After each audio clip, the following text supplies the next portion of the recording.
नमस्कार।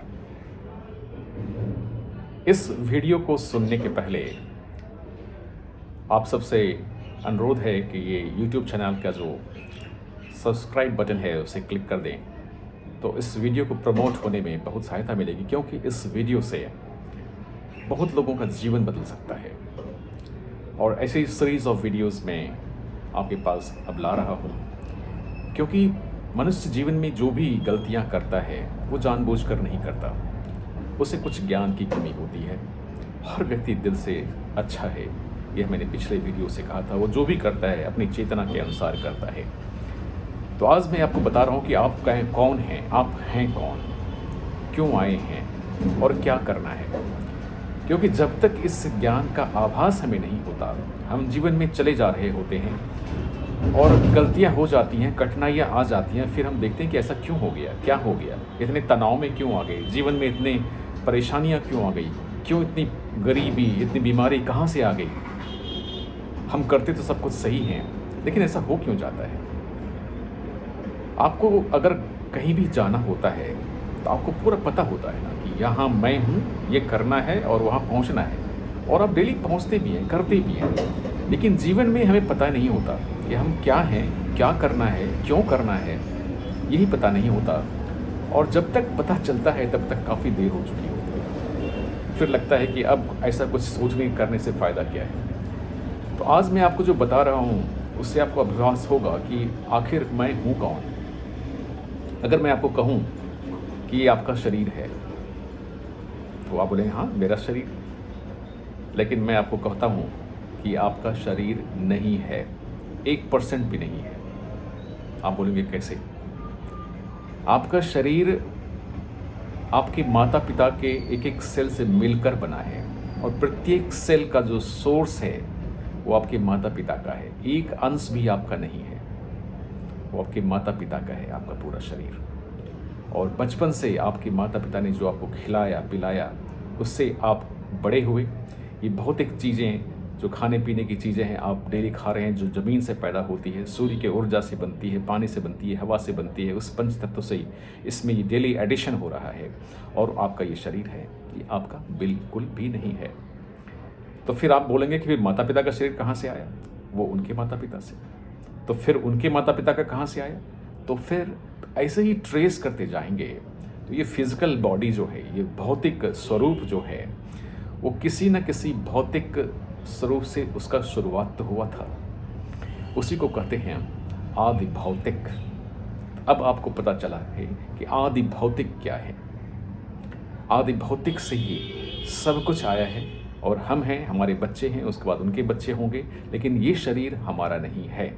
जब आप, इससे फ़ायदा क्या होता है इस नॉलेज से, जब आप ये कहना छोड़ देते हैं कि ये शरीर मेरा नहीं है, बल्कि इस शरीर में मैं रहता हूँ। अब कौन रहता हूँ मैं बताऊँगा आपको।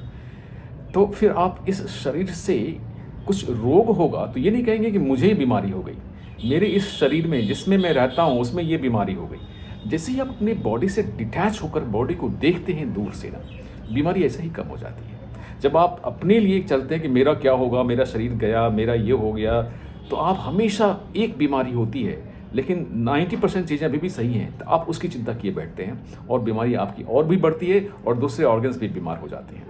इसलिए जब आप यह सोच लेते हैं कि आदि भौतिक से इसकी शुरुआत हुई और मैं इसी में एक भ्रमण में एक छोटा सा पड़ाव हूँ, उसके बाद फिर दूसरे होंगे, तो ये आपका शरीर नहीं है।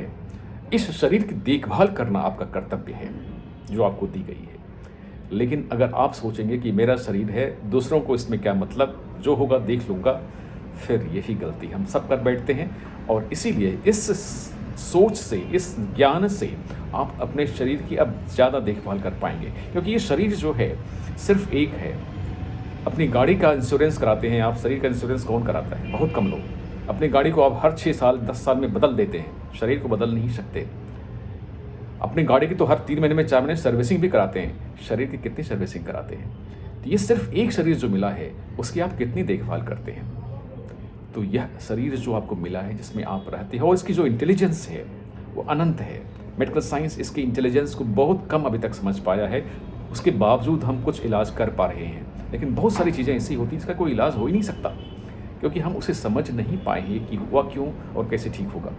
इसलिए इस शरीर को धन्यवाद दीजिए, इसके इंटेलिजेंस को देखिए कि हर सेल एक दूसरे से जुड़ा हुआ है, पूरा बॉडी एक साथ कंट्रोल्ड होता है, फाइन ट्यूनिंग इसकी होते रहती है, हर वक्त ये काम करते रहता है जिसका आपको आभास तक नहीं होता। उस शरीर में आप रहते हो, लेकिन ये शरीर आपका नहीं है, ये आदि भौतिक से आया है। तो आदि भौतिक का मतलब आपने जान लिया।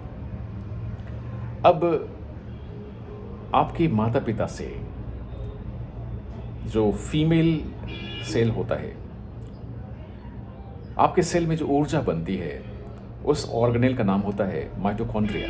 वहीं पर जो भी आप खाते पीते हैं, फाइनल उसकी ऑक्सीडेशन वहाँ होती है ग्लूकोज की, और वहीं पर ऑक्सीजन से वो जब मिलती है तो जो ऑक्सीडेटिव एनर्जी रिलीज होती है वो माइटोकॉन्ड्रिया में स्टोर होती है।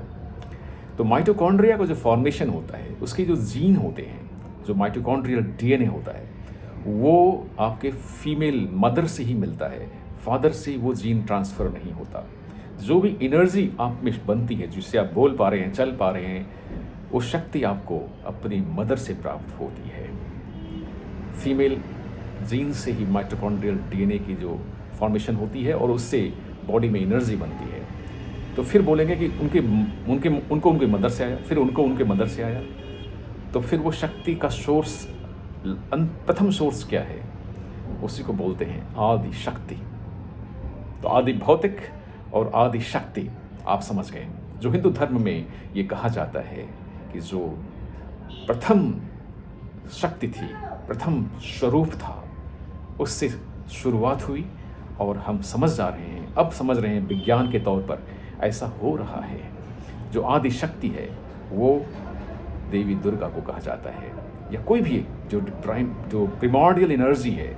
आप किसी भी धर्म में विश्वास करते हैं तो उसमें आपको ये कहना सोचना पड़ेगा कि आपके जो भी देवता हैं वो आदि शक्ति हैं। फिर आपके अंदर प्यार है, दया है, कुछ अच्छा करने की चाहत है। ये कहाँ से आया है? हर व्यक्ति के अंदर कुछ क्वालिटी है, यूनिक क्वालिटी है। आपका दिल खुश होता है जब आप कुछ अच्छा किसी का कर देते हो। तो जब आपको कोई प्यार करता है, आप किसी को प्यार करते हो, तो आपको अच्छा लगने लगता है। और ये किसी को सिखाया नहीं जाता। बचपन में किसी को सिखाया नहीं जाता कि प्यार क्या होता है और प्यार कैसे करना चाहिए, क्यों करना चाहिए। ये आप जन्मजात जानते हो।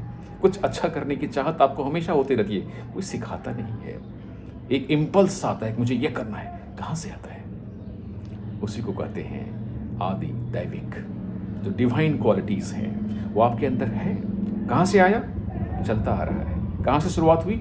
आदि दैविक। तो आप तीन क्वालिटी आप अपनी समझ गए हैं। आदि भौतिक, ये शरीर वहाँ से आया है। आदि भौतिक, फिर आदि दैविक, जो क्वालिटीज़ आपके अंदर हैं। और यही क्वालिटी जो आप देते हो तो ट्रांसफ़र होता है। आप कैरीड ओवर यही करते हो। क्या आप दुनिया में देते हो, यही ट्रांसफ़र होता है आपके साथ। क्या लेते हो, वो यही छूट जाता है। आपने देखा होगा कितने धनाढ्य लोग होते हैं, सब कुछ छोड़ कर चले जाते हैं, कुछ साथ में ले जाना नहीं पड़ता, लेकिन ले जाते हैं साथ क्या? अपनी गुड क्वालिटीज़ को, अपनी वर्च्यूज़ को, अपने दिए हुए दुनिया में जो उन्होंने अच्छा काम किया वो कैरिड ओवर हो जाती है, और नेक्स्ट लाइफ में वो कर्म के रूप में उन्हें मिलता है, फल मिलता है, और वो अच्छे परिवार में पैदा होते हैं, अच्छे गुण के साथ पैदा होते हैं, ऐसे रूप गुण व्यवहार के साथ पैदा होते हैं, उनके माता पिता अच्छे होते हैं, उनको जन्मजात बहुत सारी चीज़ें मिलती हैं, और फिर वहाँ से वो आगे बढ़ते हैं। वो सबको क्यों नहीं मिलता?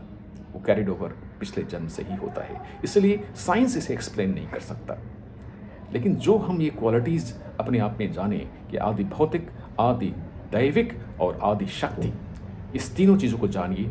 ये आपको नहीं मिला है, ये उसी डिवाइन से कैरिड ओवर हुआ है।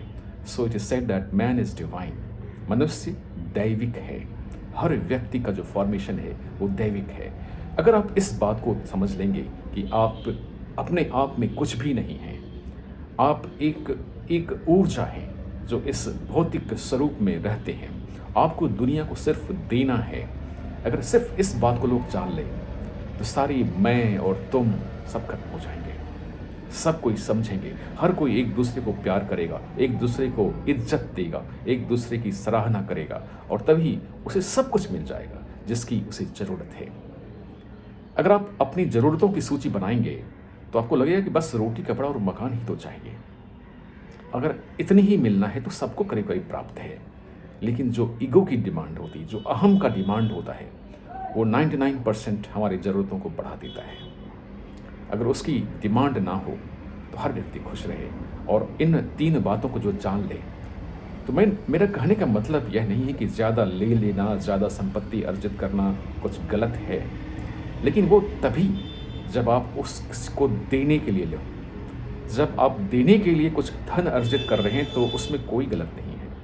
लेकिन सिर्फ़ लेने के लिए धन अर्जित करना और दूसरों पर प्रभाव जमाने के लिए और आधिपत्य करने के लिए इस संपत्ति को ग्रहण करना, इसका नुकसान तो खुद लोगों को होता ही है, बल्कि इस कैरिड ओवर को वो बहुत मूल्य देकर प्राप्त करते हैं। उन्हें शांति नहीं मिलती, हमेशा क्रोध, लालच से मन भरा रहता है और अशांति, असुरक्षा उन्हें घेरे रहती है और फिर बीमारियां हर तरफ से उन्हें आ जाती हैं। इसलिए ये सारी चीज़ें अगर आप जान लेते हैं तो फिर किसी को कोई परेशानी नहीं होगी। जीवन बहुत आसान है, जीवन बहुत सुंदर है। सिर्फ इस ज्ञान की कमी कारण से लोग परेशान हैं। धन्यवाद।